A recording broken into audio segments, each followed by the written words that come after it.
Alors tu cites le Laval Virtuel Festival dans lequel on voit régulièrement les casques évoluer. Tout On à était dans fait. ton bureau tout à l'heure où il y en a une bonne quinzaine de toutes les générations. On a un exemple ici. Oui, Mais en même temps, tu mentionnais tout à l'heure le célèbre MIT. Et c'était intéressant de rappeler que les casques de réalité virtuelle, ce qu'on connaît aujourd'hui, c'est une sorte de, à minima, de seconde génération. Hein. c'est la seconde génération, Ouais. oui, oui, effectivement. Et ça vient plus déjà dans les labos de recherche des années 80, plutôt 90. Il y a un fort engouement, sauf que ça coûte une fortune, que Oui, c'est assez compliqué. Comme tu le disais tout à l'heure, je me souviens aller parfois chez des clients avec des valises entières de matériel. oui, oui, oui, je me rappelle effectivement. Il y a il y a une première vague de la réalité virtuelle, on va dire. Enfin, bon, en gros, dans les fin des années 70, début des années 80, on est dans les labos, il n'y a pas le matos qu'il faut, il y a 4-5 machines dans l'Europe pour faire tourner ça. Et après, dans les années 90, effectivement, il y a la première vague grand public. Moi, à l'époque, d'ailleurs, je suis chez Canal+, qui, en tant que chaîne de télé, se dit, ah, voilà, c'est quoi le nouveau format des futures émissions et qui lance un monde virtuel, le deuxième monde, 96-97. Et c'est mon premier rapport avec la réalité virtuelle.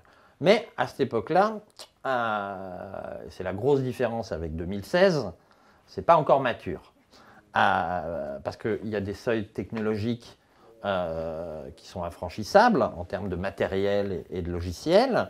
Il n'y a pas d'acteurs qui sont capables, comme aujourd'hui, des géants, enfin des giga géants, les GAFA, etc., d'avoir la puissance d'investissement possible. Et puis surtout, le public n'a pas encore été touché de manière massive par Internet et le digital, ce qui arrive à la fin des années 90 ou des années 2000.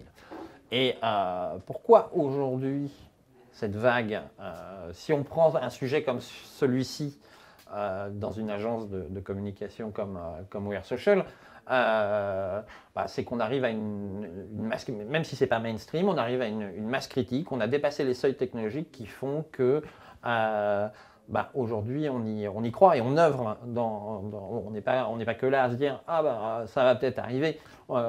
Finalement, c'est une recommandation qu'on fait à nos clients parce que la promesse des médias immersifs, on reviendra, mais aujourd'hui, elle a du sens et elle a d'autant plus de sens qu'avec le Covid, on a vu des migrations incroyables, à la fois vers les plateformes de gaming, les jeux, et puis bien sûr... Et d'ailleurs, comme tu le dis, évidemment, on revient, et on y reviendra certainement de manière directe ou indirecte au GAFA.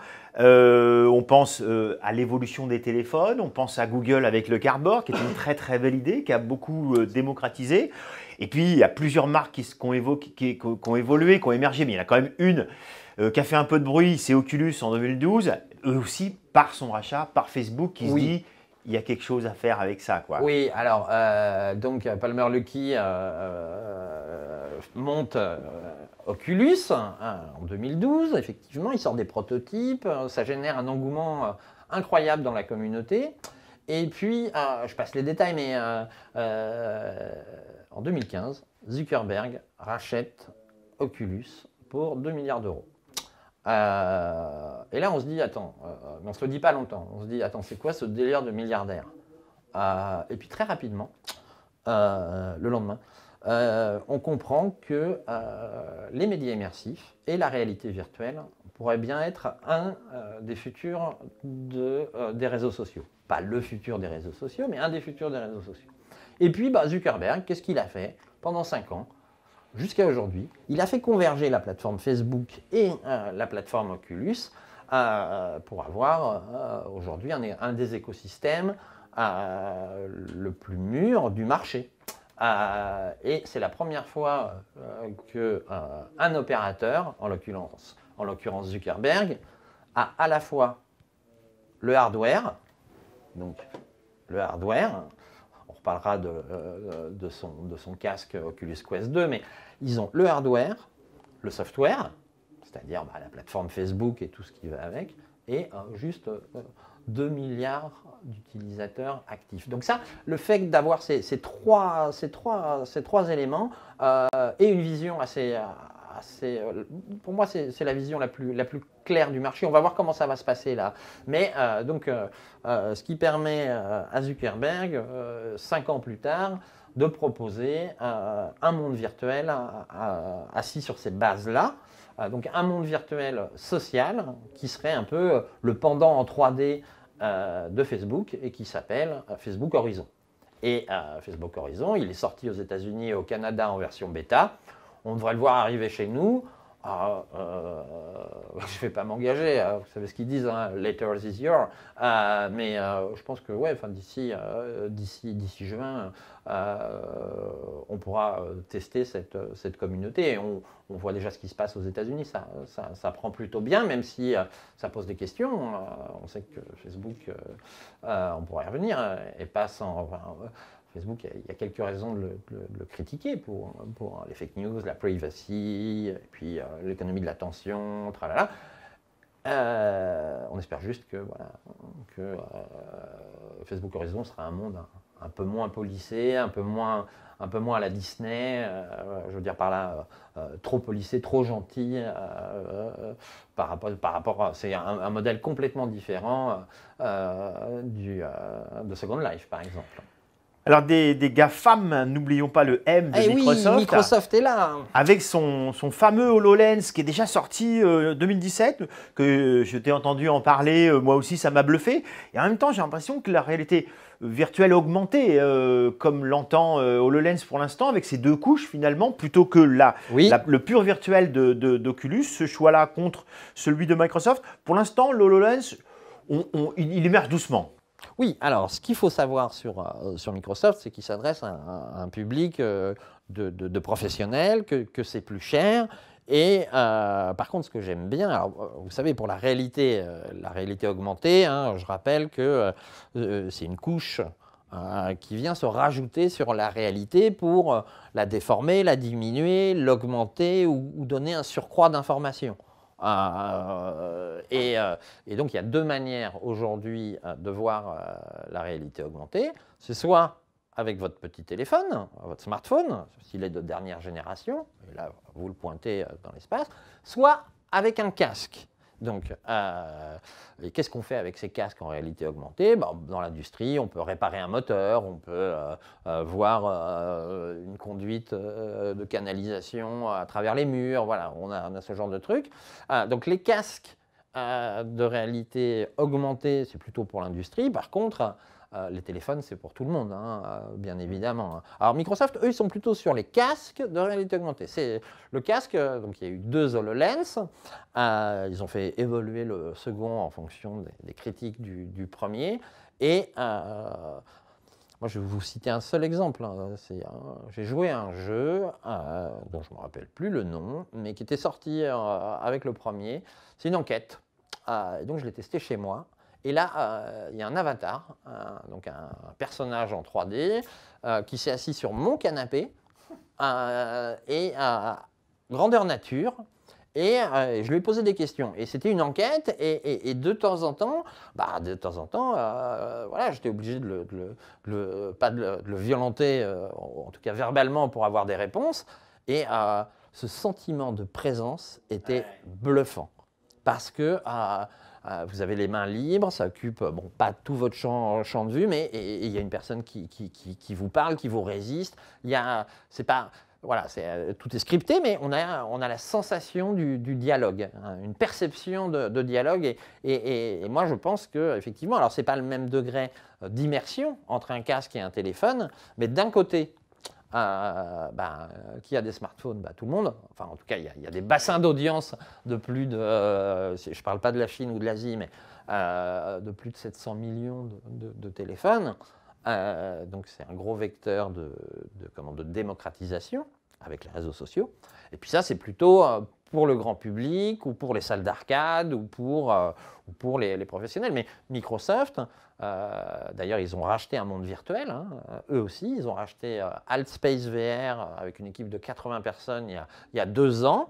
Donc, ils posent les briques de leur écosystème Et ils font un bon boulot, ils font un très bon boulot. Et en France, il y a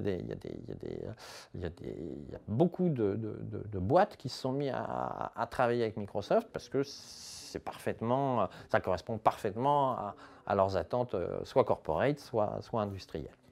Alors le petit dernier, je sais qu'il t'intéresse aussi, y compris pour d'autres raisons plus artistiques, puisque dans ton parcours, on ne reviendra pas dessus, mais on peut dire qu'il s'est fait entre l'entreprise, l'art, le digital, étant toujours finalement le lien. Il y a le casque EG. Alors le casque EG, pour l'instant, on le voit percer dans le monde du jeu.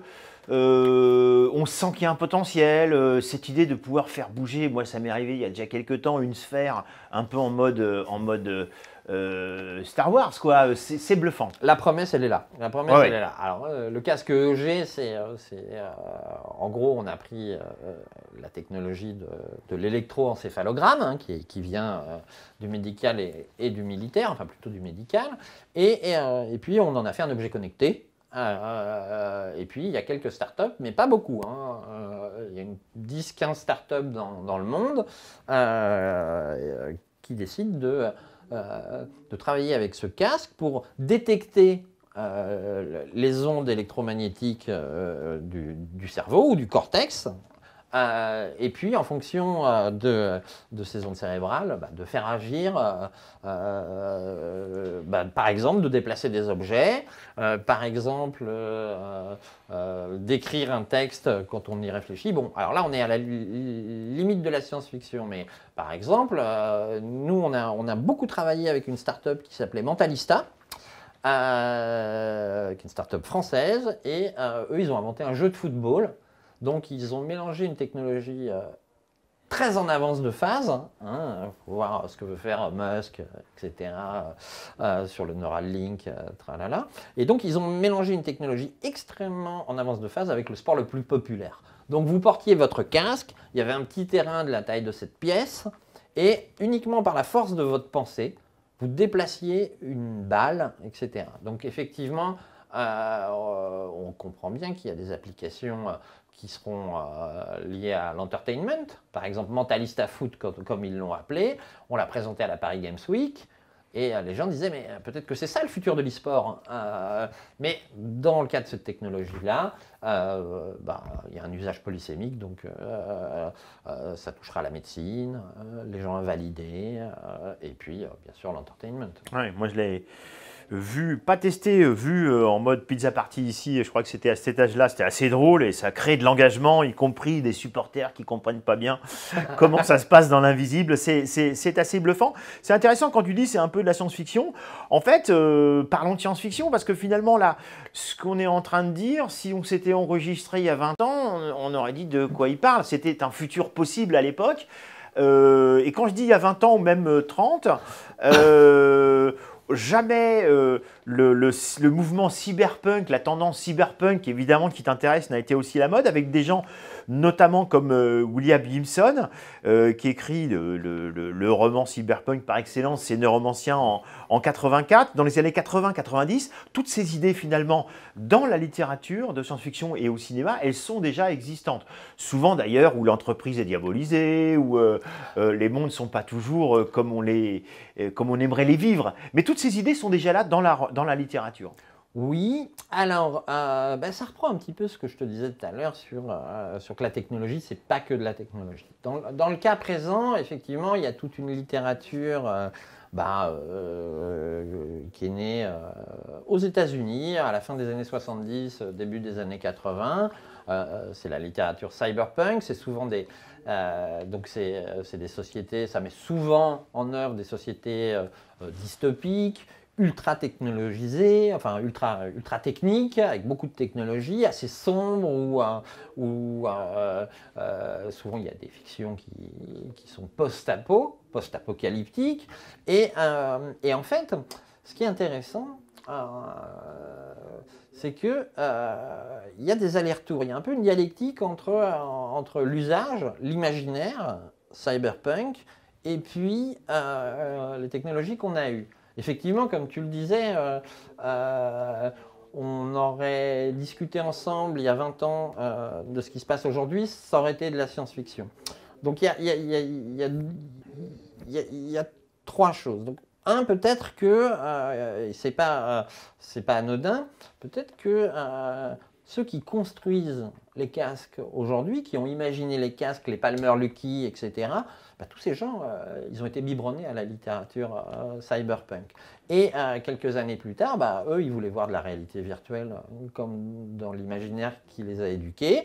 Et bon, là, je fais un raccourci très rapide, mais effectivement, ceux qui ont construit les nouvelles générations de casques à partir de 2010, eh ben, ils ont été nourris de cet imaginaire. D'autre part, ce qu'il faut voir, c'est que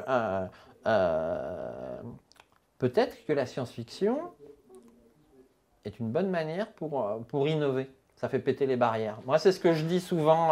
On parle de design fiction ou de fiction hors science, ce qui est un petit peu différent. Mais moi, j'utilise le design fiction avec mes clients, déjà. Voilà, en disant, tu vois, quelqu'un dont le métier c'est de faire des avions, ça veut dire, voilà, et si, après-demain, eh ben, voilà, il n'y a plus d'avions. C'est quoi ton métier? Donc la puissance du et si permet de délivrer des potentiels. Et puis après, bah, il y a des gens qui croient à leurs rêves et qui décident de les appliquer. Ou, en tout cas, ça aide, ça libère l'imagination quant au ici et maintenant et ça permet d'imaginer les potentiels. Et donc, le design fiction est une manière d'innover à court, à moyen et à long terme. C'est une des nombreuses manières d'assigner de l'innovation, surtout quand, on va dire, c'est une innovation d'usage. Il y a l'innovation d'usage et puis l'innovation technologique, elles sont souvent très liées. Hein. Donc voilà, donc un petit peu pour parler. Donc oui, il y a 20 ans, si on nous avait dit qu'on pourrait déplacer une balle de football avec le cerveau, on t'aurait dit, bah non, enfin ça c'est le téléporteur dans enfin c'est de la magie ou c'est de la science-fiction.